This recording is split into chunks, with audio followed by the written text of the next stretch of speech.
사무엘상 7장 3절에서 14절의 말씀해 가지고 에베네스에 대한 제목으로 함께 말씀을 나누고자 합니다. 오늘로 2020년 마지막 주일 예배를 드리게 됩니다.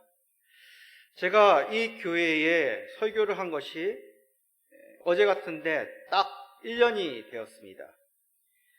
1년의 시간이 화살이 날아가는 것 같이 지나갔습니다. 그 가운데 코로나19 바이러스라는 뜻하지 않은 전염병이 세계적으로 일어났고 어떤 데보다도 큰 영향력이 우리 한국교회에 있었습니다. 교회들이 예배를 회집하지 못하였고 그 가운데 신앙이 우선이냐 공공이 우선이냐 이것을 놓고 갑론을박하였던 적도 있었습니다.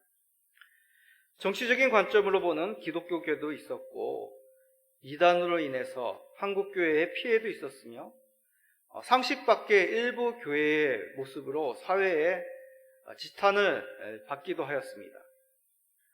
그 가운데 방역활동에 적극 협조하고 이웃을 섬기며 봉사하였던 그런 한국교회의 모습도 분명히 있었습니다.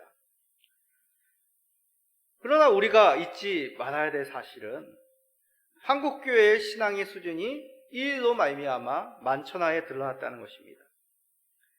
장기간의 온라인 예배로 인해 성도들이 예배와 신앙생활 가운데 이탈하는 현상들이 일어난 것이죠. 특히 젊은 세대 그리고 초신자들 가운데 이런 현상이 심화되었고 이 뜻은 앞으로 한국교회가 어두운 그림자가 드리워졌다는 것을 나타내는 일이었습니다. 그 가운데 우리 엘림시민교회가 세워졌습니다. 개척교회 예배 설립을 드린 후 얼마 되지 않아 코로나19 바이러스가 폭발적으로 증가하게 되었죠. 교회사에서 초유의 사건인 비대면 예배, 온라인 예배를 드려야만 되는 상황이 닥쳐왔습니다. 무엇보다도 개척교회, 사람들을 만나고 열심을 다하여 전도를 해야 되는데 이러한 상황들이 전도를 할 수 없는 그러한 상황으로 우리를 몰아갔다는 것이죠. 새벽마다 홀로 기도를 하면서 하나님, 제가 무엇을 지금 할 수 있습니까? 하나님, 어떻게 해야 될까요? 심히 두렵고 떨립니다. 라는 기도를 되뇌긴 적이 한두 번이 아닙니다. 그러나 하나님은 하나씩 길을 보여주셨습니다. 잘하는 것이 중요한 것이 아니라 지금 최선으로 할 수 있는 것에 전심을 다하여 하는 것이 개척교회 목회자의 사명임을 알게 하신 것이죠.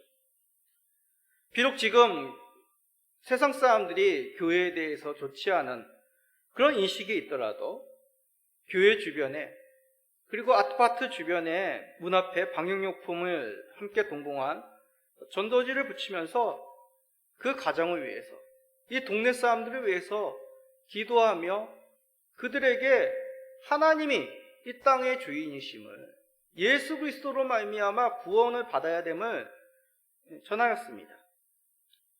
그 가운데 길에서 지내는 사람들에게 조심스럽게 전도지를 나눠주면 잘 받아주니 참 감사할 따름이었습니다.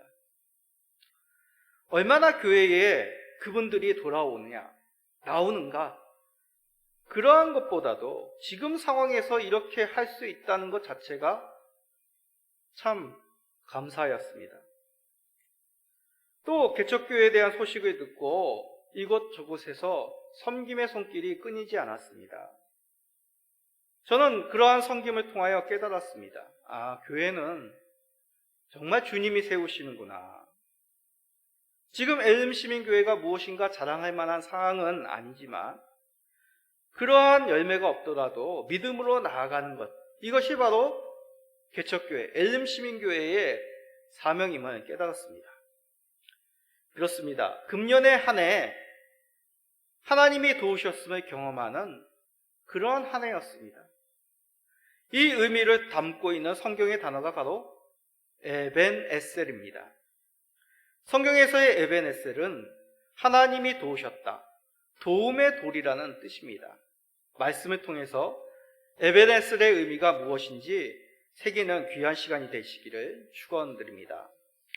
자, 오늘 본문의 배경을 잠시 설명한다면 이스라엘 역사, 수많은 역사 가운데 위기의 시대 중에 한 시대였습니다. 이제 사사의 시대가 마무리되고 왕정으로 넘어가는 그러한 시대였습니다. 그 중심에는 엘리 제사장의 가문과 사무엘이 등장합니다. 엘리는 제사장이었지만 이스라엘 사사의 역할을 감당하는 이스라엘의 지도자였습니다. 그러나 엘리는 그 당시 이스라엘 모습과 같이 영적 둔감함에 빠졌고 그의 아들들은 하나님 앞에 불량자로 불안과 같은 모습으로 서 있었습니다. 이렇듯 하나님의 말씀이 희귀하고 영적으로 순결하지 못한 이스라엘, 블레셋과의 전투에서 대패하게 됩니다.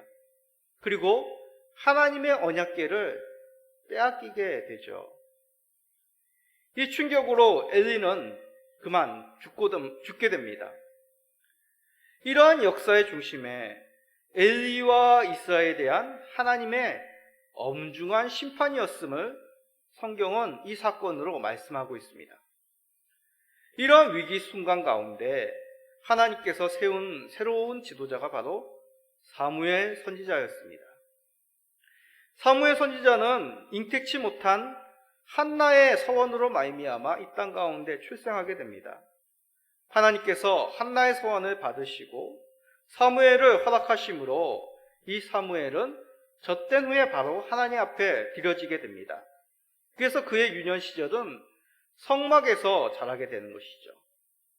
어린 사무엘은 하나님의 음성을 듣고 하나님과 이스라엘에 있는 중보자의 사명을 감당하기 위해서 하나님의 귀한 사람으로, 말씀의 선지자로, 위대한 선지자로 훈련을 받게 됩니다. 그렇게 성장한 사무엘은 엘리와 이스라엘의 범죄로 인하여 닥친 그 위기 앞에 어둠을 비치는 햇불과 같이 찬란하게 타오르게 됩니다. 사무엘은 법궤를 뺏긴 지 20년이 지나 하나님을 갈망하는 이스라엘에게 이렇게 요청을 합니다. 사무엘상 7장 3절입니다. 사무엘이 이스라엘 온 족속에게 말하여 이르되 만일 너희가 전심으로 여호와께 돌아오려거든 이방 신들과 아스타롯을 너희 중에서 제거하고 너희 마음을 여호와께로 향하여 그만을 섬기라. 그리하면 너희를 블레셋 사람의 손에서 건져내시리라. 아멘. 사무엘은 분명하게 말씀합니다. 하나님께 돌아오려거든 이방 신들과 우상을 제거하고 너희 마음을 하나님께로 향하여 하나님만 섬기라. 엘리 가문이 심판을 당하고 법궤를 뺏기고 이스라엘의 블레셋에 대표한 것은 지도자가 어떤 계획이 없어서가 아닙니다. 무엇인가 하지 않아서가 아닙니다. 이스라엘의 군사력이 블레셋보다 못했기 때문이 아닙니다. 하나님만을 전심으로 따르지 않았기 때문이죠. 그들에게는 분명히 법궤를 의지하는 모습이 있었습니다. 그러나 그들 마음에는 하나님이 없었던 것이죠. 제사도 있고 제사장도 있고 그러나 그 속에는 전심으로 하나님을 믿는 신앙이 결코 없었습니다. 가나안 사람들이 섬기는 우상도 섬기며 이방의 신들로부터 복을 받는 그러한 모습이 그들에게 있었습니다. 이방 신을 섬김으로 그들은 풍족한 복을, 강성해지기를 원했던 것이죠. 그 가운데 3절에서 특별히 언급한 아스타롯, 이 아스타롯은 가나안의 신들 중에 풍요와 전쟁과 다산을 주관하는 여신이었습니다.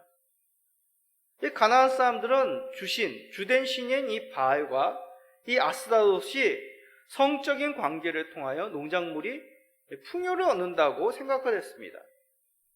그러기에 아스다롯의 우상을 제거하라라는 뜻은 이스라엘이 농작물의 풍요를 바라면서 우상을 섬기며 그 앞에서 음란한 행동을 하였다는 뜻입니다. 그러면서 이들은 이중적으로 전쟁의 신으로 하나님을 섬기며 이 전쟁 가운데 하나님의 법궤를 가져온 것이죠. 그러다가 그만 법궤를 블레셋에게 뺏기게 됩니다. 그러기에 이스라엘이 블레셋과의 전쟁에서 패하며 법궤를 빼앗은 것은 단지 전쟁에서 패하였다라는 그런 뜻이 아닙니다. 하나님의 엄중하신 징계인 것이죠. 하나님은 때로는 이방 민족을 막대기로 삼아 이스라엘을 징계하시며 이스라엘의 타락의 중심에 있는 그 엘리와 그의 불량자들, 지도자들을 심판하셨습니다. 그렇게 사무엘을 통해 말씀하심은 이스라엘, 너희들 중심에 있는 우상들을 제거하고 하나님께로 돌이키라.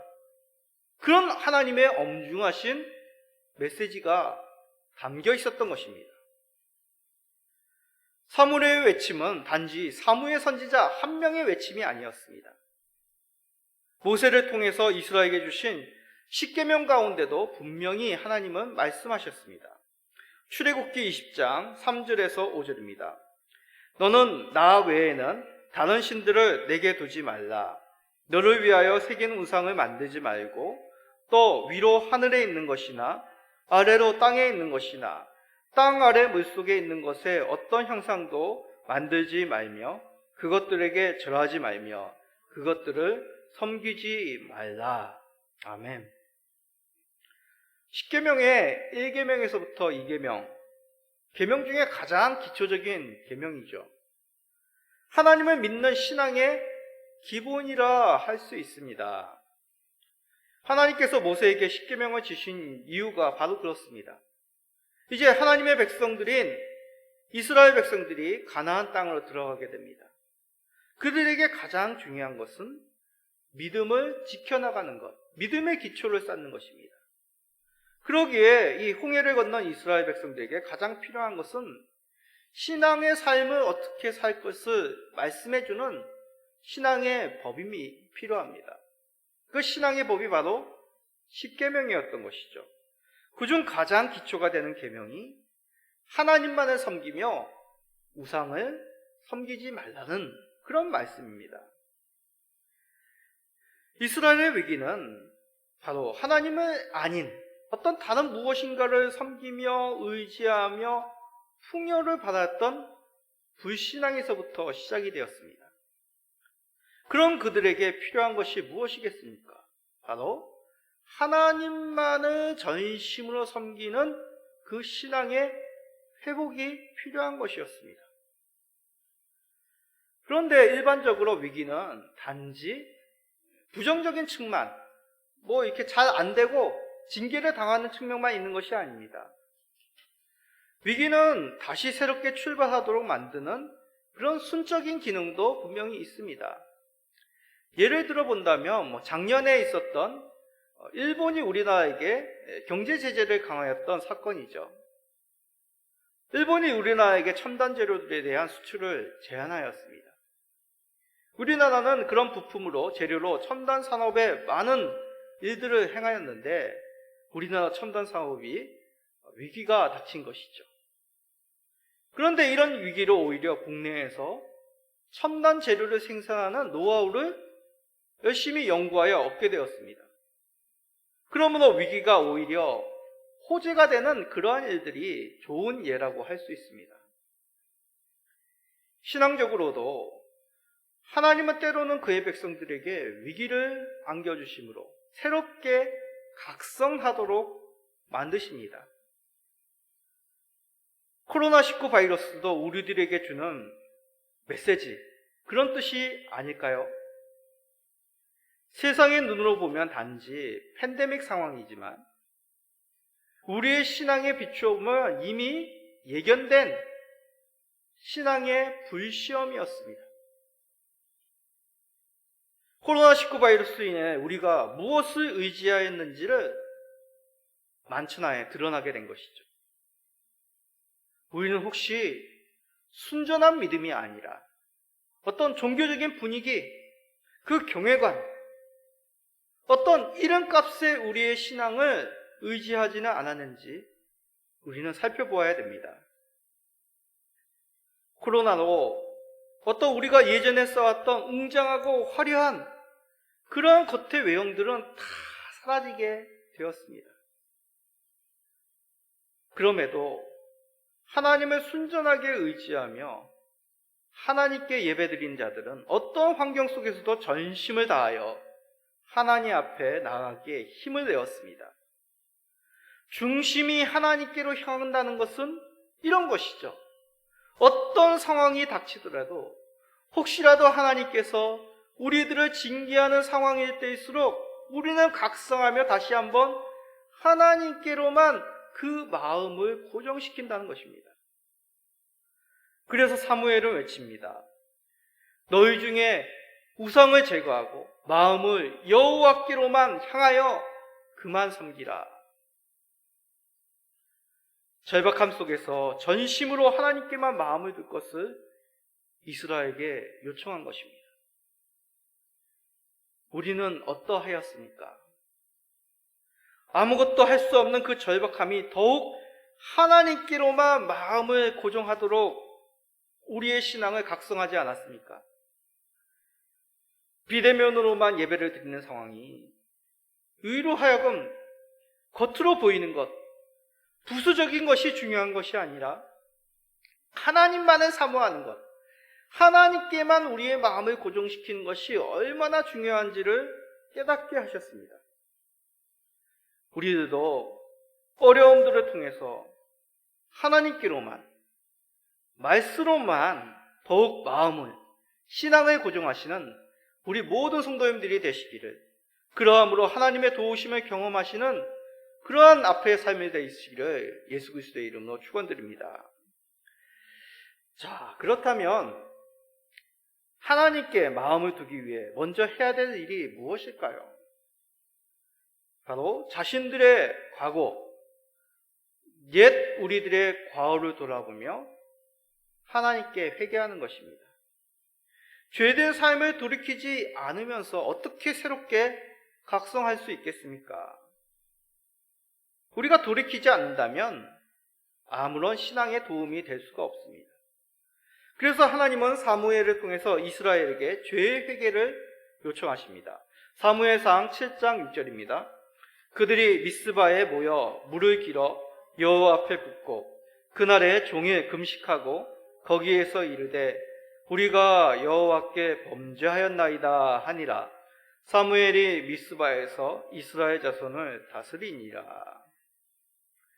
눈에 들어오는 장면이 이스라엘이 미스바에 모여 여호와 앞에 물을 깃고 금식하며 회개하였다는 것입니다. 미스바는 이스라엘에게 아주 특별한 곳입니다. 사실 우리들이 미스바 하면 가장 먼저 떠오르는 것이 오늘 읽은 이 성경의 본문이죠. 사무엘과 이스라엘의 각성의 자서, 회개의 장소로 우리는 보통 알고 있습니다. 그러나 미스바는 그 전에 사사기 시대 때 레위인의 첩이 끔찍한 사건으로 목숨을 잃고 이에 붕괴한 이스라엘이 베냐민 한 지파를 거의 전멸하게 하였던 그 살육의 장소가 바로 이 미스바입니다. 그랬던 장소가 이제는 지난 시대인 사사 시대의 과오를 회개하는 그러한 각성의 장소로 변하게 됩니다. 그 회개의 모습을 구체적으로 보면 하나님 앞에서 물을 기어 부었다라고 얘기합니다. 이것은 물이 가진 기능, 바로 씻음의 의미를 상징하는 것이죠. 그래서 이 모습은 깨끗게 하는 정결 예식의 의미입니다. 또한 이스라엘은 금식도 하였습니다. 금식이란 단지 음식을 먹지 않는 것이 아닙니다. 가장 기본적인 욕구인 이 음식을 먹는 그 욕구를 멈추고서 하나님 앞에 간절히 기도하는 것.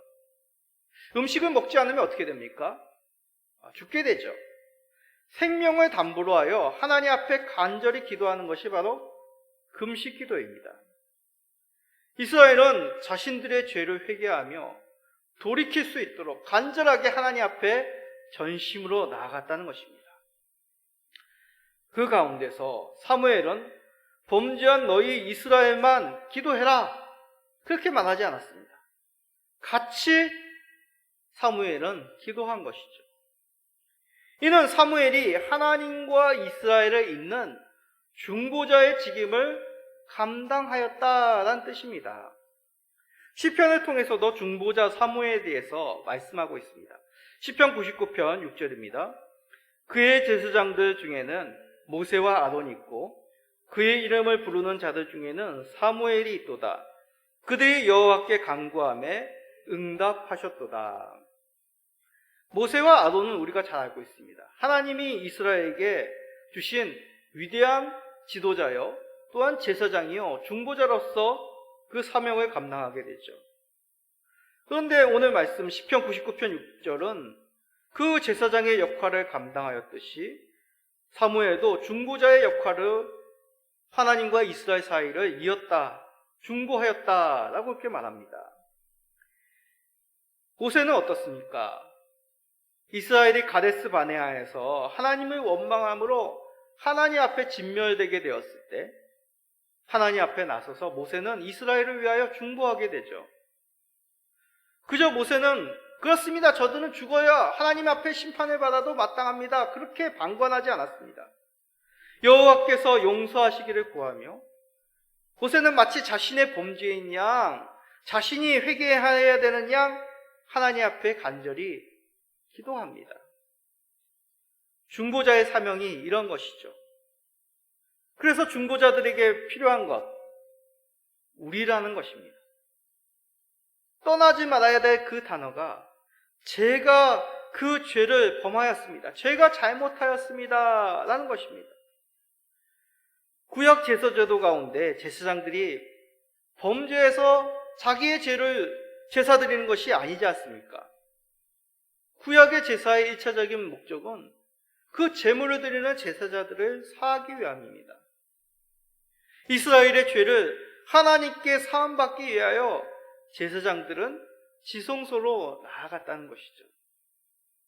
이스라엘을 구원하기 위해서 자신이 범죄한 것 마냥 하나님 앞에 제사를 드렸던 자들이 바로 중보자, 제사장의 역할이었습니다.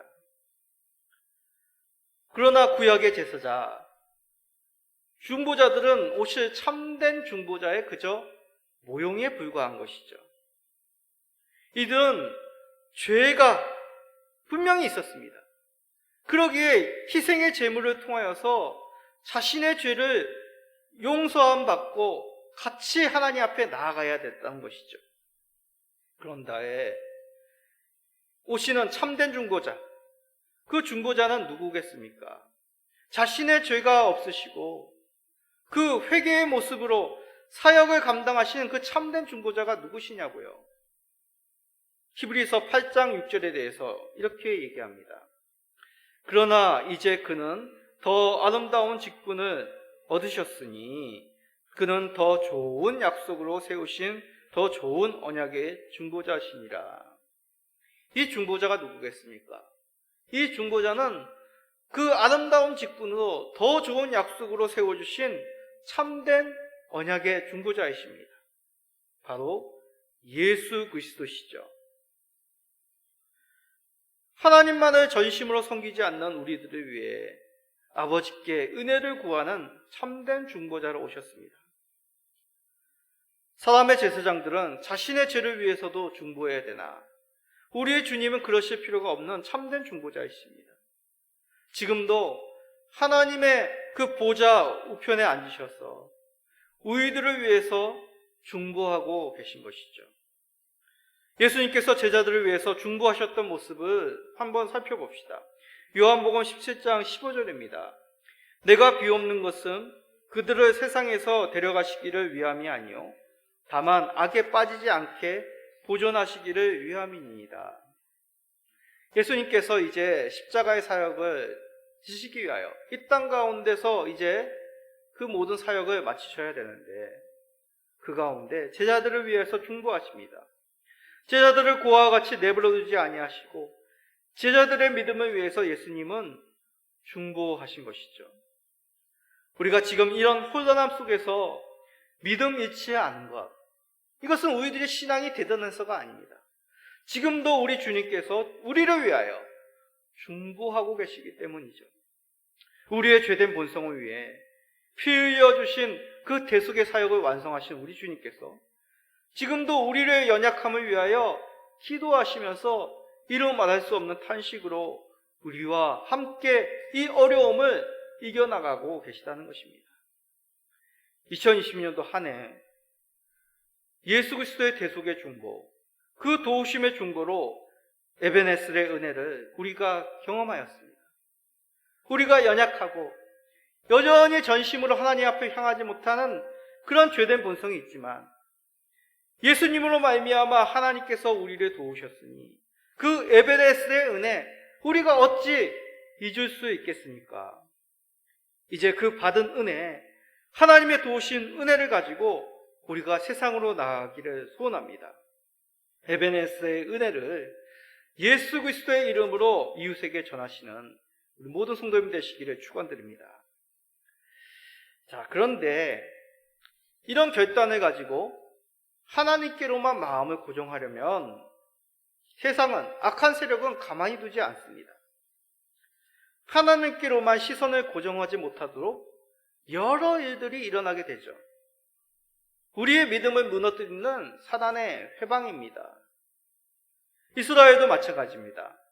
이스라엘을 괴롭히던 이 블레셋이 그러한 것이죠.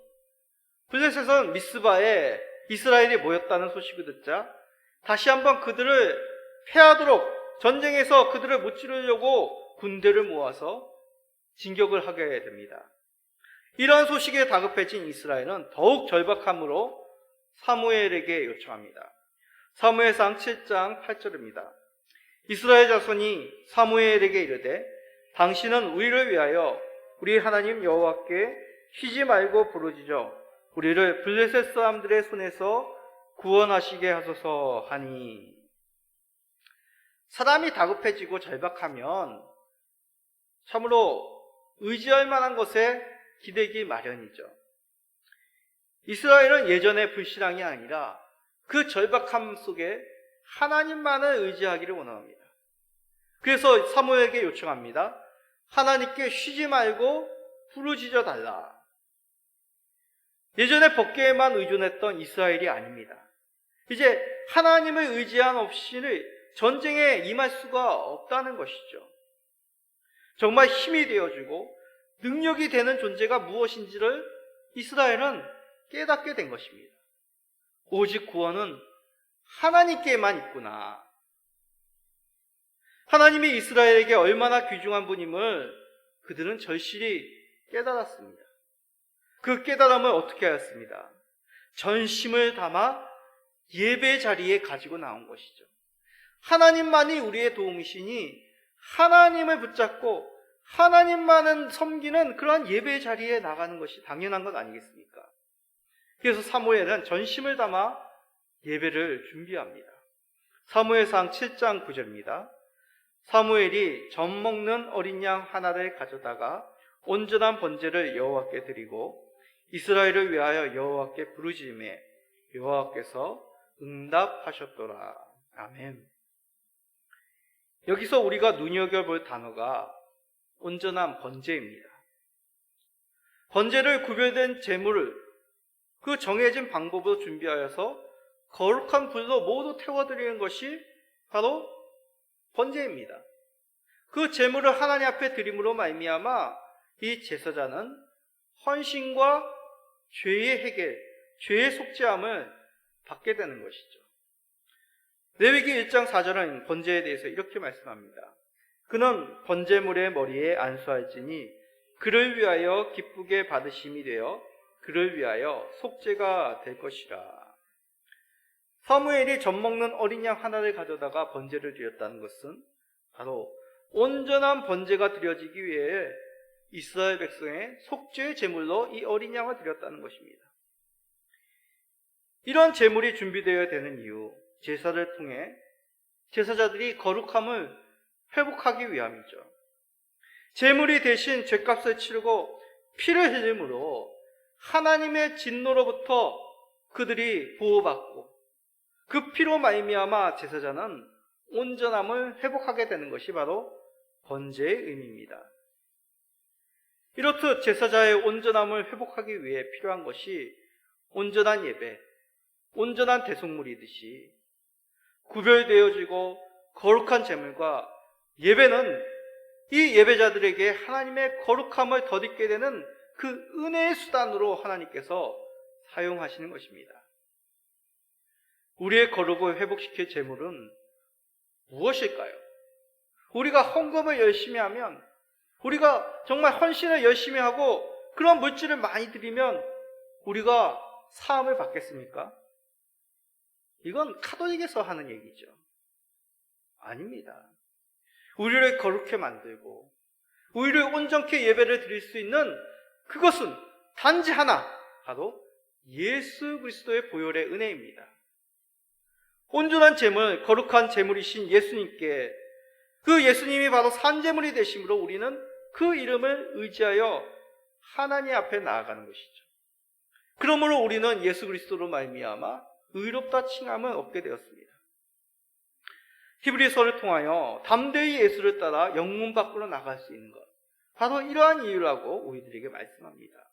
히브리서 13장 12절에서 13절입니다. 그러므로 예수도 자기 피로써 백성을 거룩하게 하려고 성문 밖에서 고난을 받으셨느니라. 그런즉 우리도 그의 치욕을 짊어지고 영문 밖으로 그에게 나아가자. 아멘.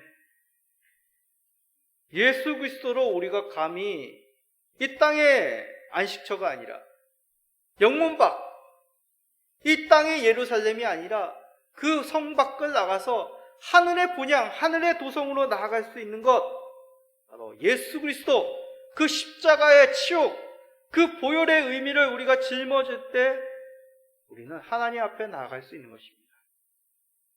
그러기에 예배는 하나님께로 가는 그 은혜를 누리는 통로요, 예수 그리스도로 말미암은 은혜인 것입니다. 우리에게 2020년도의 예배는 무엇이었습니까? 그저 잃어버린 일상에 불과하였을까요? 늘 해야 되는 습관으로만 여기지 않았습니까? 코로나19 바이러스로 성도들은 이런 말씀들을 많이 하였습니다. 모여서 예배드린 것이 얼마나 은혜였는지, 귀중한 것인지 지금에서야 깨닫게 됩니다. 그전에는 그저 일상이었고 습관적인 모습이 많았지만 이제 모여서 드리는 예배가, 우리가 신령과 진정을 드려야 되는 그 예배가 어떠한 것인지를 이제서야 깨닫게 되었습니다. 이제는 모여서 예배당에서 예배드린 것만이 아니라 이제 코로나19로 인하여 이렇게 비대면으로 드릴지라도 전심을 다하여 예수 그리스도의 이름을 향하여 나아가는 것, 그런 마음으로 우리가 회복되어질 때 다시 우리 주님은 이 자리에 모여, 이 거룩한 자리소에 모여서 하나님 앞에 우리가 한 마음으로 신령과 진정으로 나가는 그러한 예배를 받으시지 않겠습니까? 그러니 더욱 예수 그리스도를 의지하여 담대히 하나님 앞에 나아가길 바랍니다. 예수 그리스도의 도움으로 우리는 예배의 은혜를 얻게 되었습니다. 에베네셀의 도움, 그 은혜가 우리에게 임한 것이죠. 예배의 기쁨을 소중히 의시며 더욱 기쁨의 자리, 예배의 자리를 사모하시는 우리 성도님 되시기를 축원드립니다. 이렇게 온전한 중보를 통한 온전한 예배를 드릴 때 어떠한 일이 일어날까요? 이스라엘이 사무엘의 중보와 온전한 예배를 통해서 어떠한 은혜를 얻게 됩니까? 블레셋과의 전투에서 큰 승리를 얻게 됩니다. 그들이 잃어버린 땅들이 회복이 되어집니다. 그 땅 가운데 평화가 찾아온 것이죠. 하나님께서 친히 블레셋 진영에 임하여 큰 은혜로 그들을 무찌르십니다. 이스라엘은 블레셋을 쳐서 그 땅을 취하게 되고 그것을 돌로 기념비로 세웁니다. 그것이 바로 에벤에셀이죠. 하나님께서 이곳까지 우리를 도와주셨다. 이 돌들이 바로 그 하나님의 도움을 기념하는 기념비이다 라고 그렇게 말합니다. 사무엘상 7장 12절입니다. 사무엘이 돌을 취하여 미스바와 센 사이에 세워 이르되 여호와께서 여기까지 우리를 도우셨다 하고 그 이름을 에벤에셀이라 하니라. 아멘. 우리에게 에벤에셀은 무엇입니까? 세상은 금년이 코로나19로 인해 불행한 한 해였다고 그렇게만 말합니다. 하지만 우리들에게는 하나님이 그 가운데서도 우리를 지키시고 도우셨기에 에벤에셀의 한 해가 되었습니다. 어려움이 없었던 것이 아니죠. 괴로웠고 두려웠습니다. 그러하기에 하나님의 전심을 의지하였고 회개하며 하나님의 구원하심을 간구하였습니다. 전심으로 예배 자리를 온라인이든 오프라인이든 힘을 다하여 하나님 앞에 드렸습니다. 이를 가능케 한 것, 예수 그리스도의 중보의 은혜, 예수 그리스도의 도우심의 은혜로 말미암아 가능케 되었음을 우리는 하나님 앞에 감사, 찬양, 영광을 돌립니다.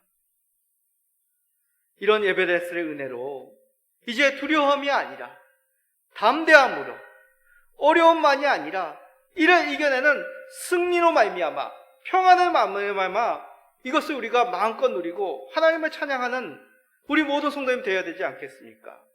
이제 2020년도를 마무리하며 한 해를 돌아보며 그 어려운 가운데서 우리를 지켜주신 에베네셀의 하나님을 찬양하시는 우리 모든 성도님 되시기를 간절히 축원드립니다.